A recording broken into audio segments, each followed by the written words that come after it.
Outside a broken-down shack, a father and son sat silently in front of a dying fire. Inside, the son's young wife, Badia, was in labor. Every few minutes, her cries cut through the night so sharply that both men stiffened and looked away. It was the middle of winter. The world outside felt frozen and empty. The entire village had disappeared into darkness. After a long silence, the father, Gisu, muttered, "Doesn't look like she's going to make it. You've been pacing around all day. Go check on her."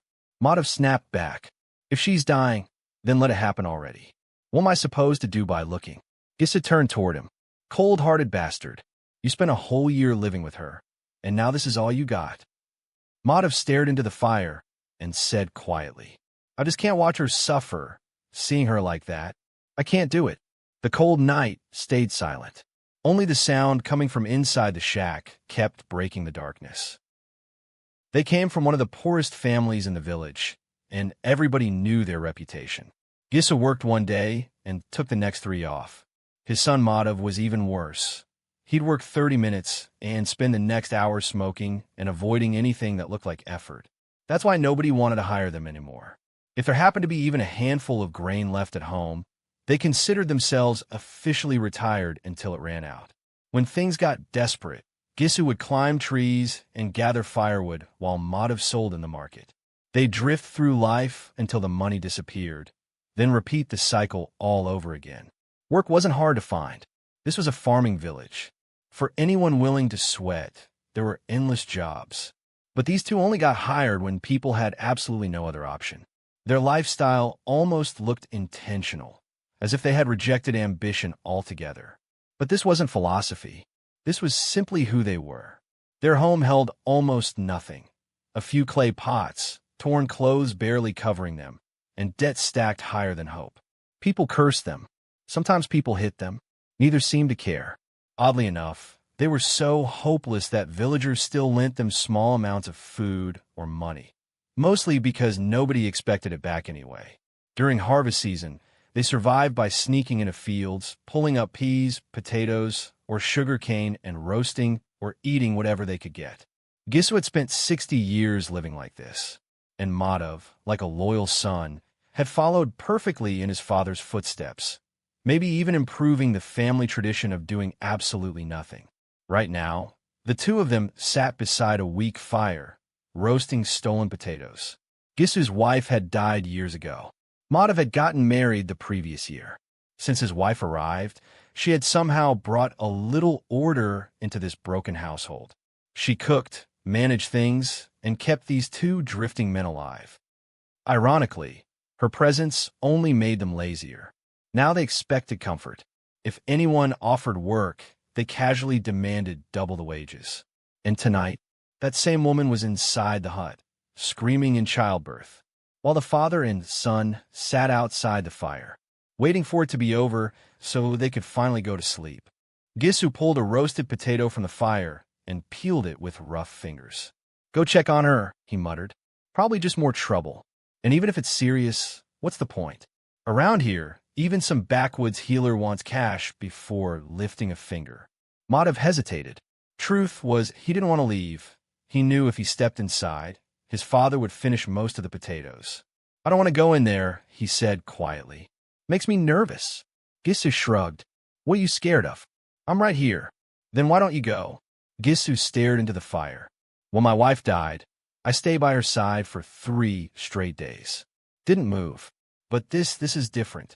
She'd feel embarrassed. I've barely even looked at her face properly, and now I'm supposed to walk in while she's like that? She won't even be able to suffer in peace if she knows I'm watching." Madhav stayed silent for a moment, then said, "What if the baby comes? We don't have ginger, sugar, oil, nothing." Gisu gave a dry laugh. "Something will turn up. It always does. The same people who won't spare a dollar today will show up tomorrow acting generous. I had 9 kids and never had anything ready. Somehow life kept dragging us through." In a world where people worked themselves to exhaustion and still barely survived, while others grew comfortable by taking advantage of that struggle, men like Gisu weren't all that surprising. You could even argue that Gisu was more aware than most laborers around him. Instead of joining the endless cycle of backbreaking work and quiet suffering, he drifted toward the crowd that sat around talking, avoiding responsibility, and living however they could. The difference was, he never had the discipline to play that game well. The others in that circle had learned how to turn words into influence. They became village leaders, respected men. Gisu never did. People pointed fingers at him instead. Still, he had one thing that gave him comfort. If he was poor, at least he wasn't killing himself with endless work. At least nobody was using his honesty and exhaustion to get ahead. Father and son pulled the potatoes from the fire and started eating them while they were still burning hot. They hadn't eaten since the day before. Waiting for the food to cool wasn't an option. Again and again, they burned their tongues. Once the skin came off, the steaming inside scorched their mouths and throats, but somehow swallowing quickly felt easier than holding the heat any longer. So they kept eating fast. Their eyes watered. Tears rolled down their faces. But they didn't stop. Gisu suddenly remembered a wedding feast he had gone to almost 20 years ago, hosted by the richest landowner in the county. Even after all those years, that meal still lived in his mind like one of the greatest moments of his life. He stared into the fire and said, "Man, I'll never forget that feast. Haven't eaten like that before or since." The bride's family had fed everybody until they couldn't move. Everybody. Kids, grown men, old folks, didn't matter. There were stacks of hot fried bread, cooked in real butter, fresh sauces, cool yogurt dip, 3 different vegetable sides, rich stew desserts. Gisu shook his head and laughed. "You want more? You asked, they brought it. Nobody stopped you. People ate so much they couldn't even drink water afterward." He smiled at the memory. And the servers just kept coming back, dropping fresh, hot pastries on your plate. You'd cover your plate with your hand saying, "No more," and they'd ignore you and pile on another round. He closed his eyes for a second. Then afterward they handed out mince and beetle, but I wasn't even thinking about that. I could barely stand. I went straight to my blanket and passed out. He sighed. That old man had a big heart. Madhav listened and imagined every bite. Nobody feeds people like that anymore. Gisu snorted. Who does? Those days are gone. Now everybody talks about saving money. Don't spend on weddings. Don't spend on funerals. Meanwhile, they keep collecting money and never stop earning. He poked the ashes. When it comes time to spend, suddenly everybody becomes careful. Mata grinned. You probably ate 20 pieces. Gisu looked offended. More than 20. Madhav laughed. I could eat 50. Gisu shook his head. I had at least 50. And that food? You wouldn't even make half my record. After finishing the roasted potatoes, they drank water and wrapped themselves in their thin cloth blankets beside the dying fire. And inside the hut, Badia was still groaning. The next morning, Madhav stepped into the shack and found his wife completely still. Flies buzzed around her face. Her eyes were frozen open, staring at nothing. Dust had settled over her body. The baby inside her hadn't survived either. Madhav stumbled back outside and ran to Gisu. For a moment, both of them broke down, wailing loudly, beating their chests, making enough noise that the neighbors came rushing over. People gathered around, offering the usual words people say when tragedy hits. Stay strong. God has a plan. She's at peace now. But grief didn't leave much time. There was a funeral to arrange. They needed a burial cloth. They needed wood. And they didn't have a single dollar to their name. Money disappeared from their house faster than food in hard times. So father and son walked into town, crying as they went, and headed straight to the local landowner, a man who couldn't stand either of them. He'd thrown them off jobs before, yelled at them, even roughed them up once or twice for stealing and for never showing up when they promised to work. When he saw them coming, he frowned. "What is it now, Gisu?" he said. "Why are you crying? Haven't seen you around lately. Starting to look like you don't even want to live in this town anymore." Gisu dropped to the ground, lowered his head, and forced tears into his eyes. "Sir, we've been hit hard. Madhav's wife passed away last night. She suffered all night long. We stayed by her side till the very end.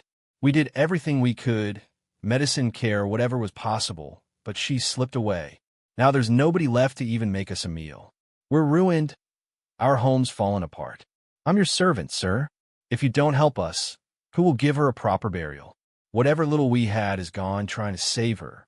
The landlord had a reputation for being generous, but helping Gisu always felt like throwing good money away. Deep down, he wanted to tell him to get lost.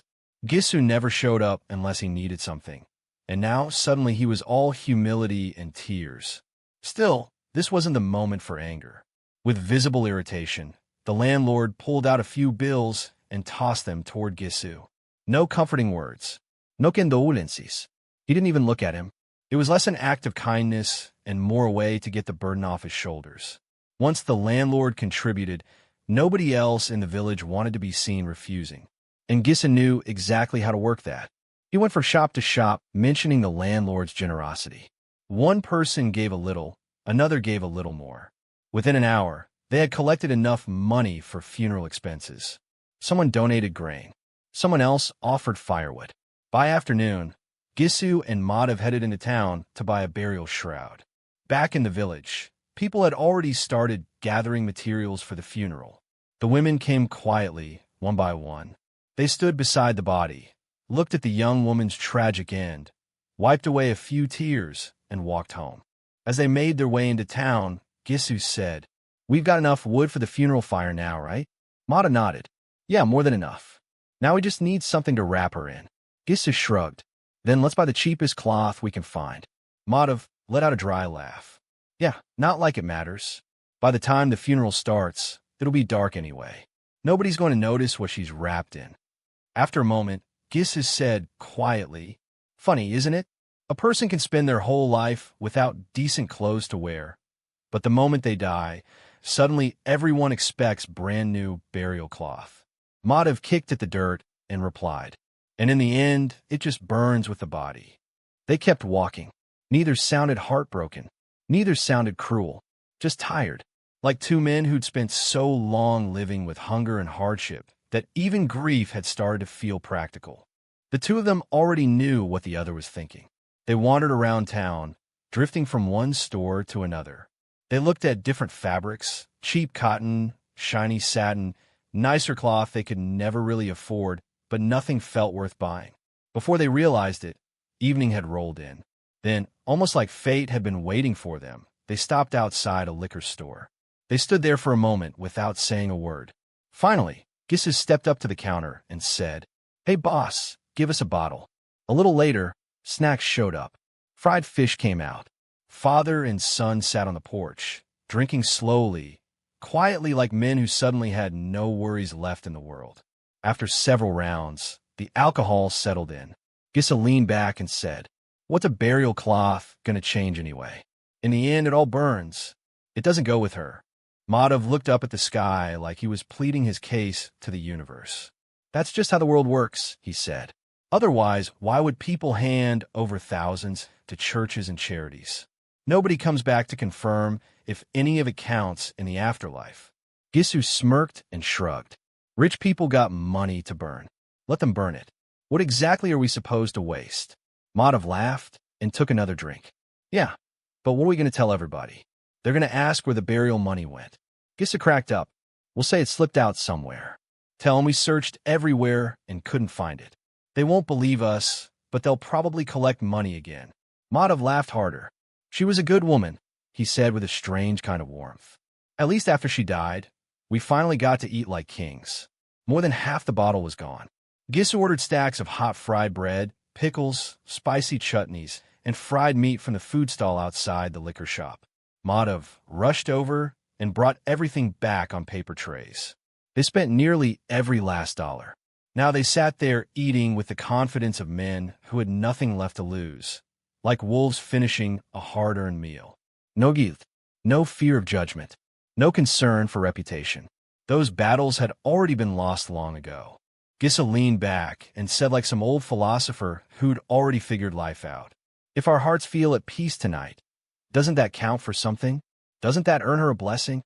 Madhav lowered his head and nodded seriously. "Yeah, it has to. God knows what's in people's hearts. He'll understand. He'll take her somewhere peaceful. We're blessing her from the bottom of our hearts.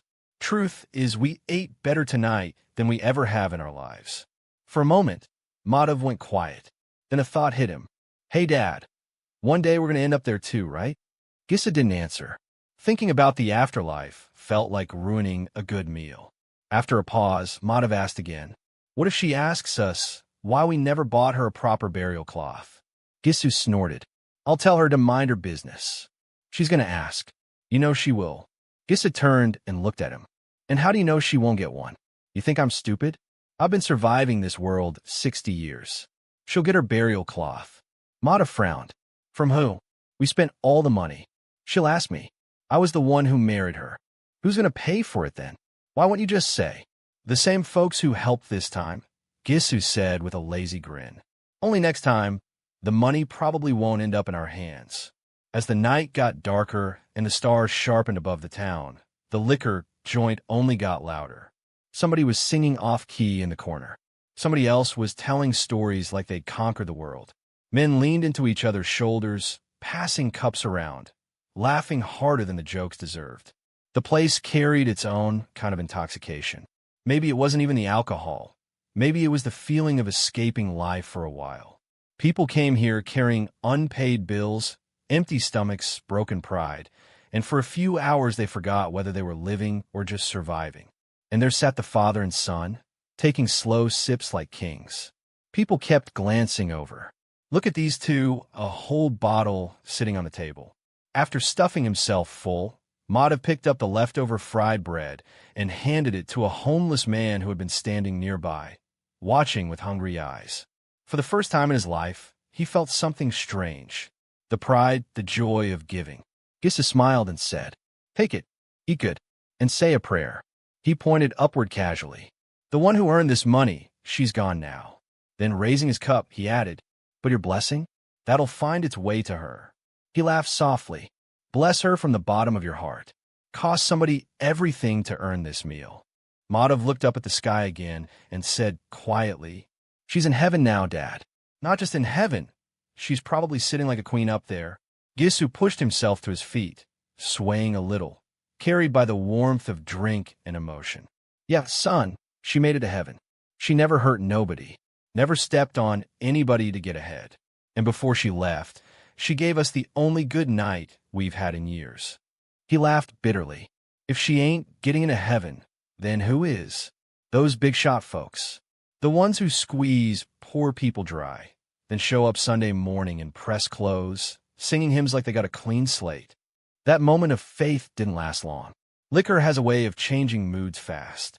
Suddenly, sadness hit. Madhav's voice cracked. "But Dad, she had it rough. Her whole life. She suffered, and then she died." He covered his face and started crying hard. Gissu put a hand on his shoulder. "Don't cry, son. Be glad for her. She's free now. No more bills. No more hunger. No more carrying the weight of this world." He looked out into the night. She got out early. Maybe she was luckier than all of us. Then the two of them started singing some old bar tune, off-key, loud, and full of feelings they didn't know how to say. People around the tavern turned to watch, but the two men kept going. They sang. Then they danced. They stumbled. They laughed. They acted out old memories. They spun in circles. And eventually, drunk and exhausted, they collapsed right there on the floor.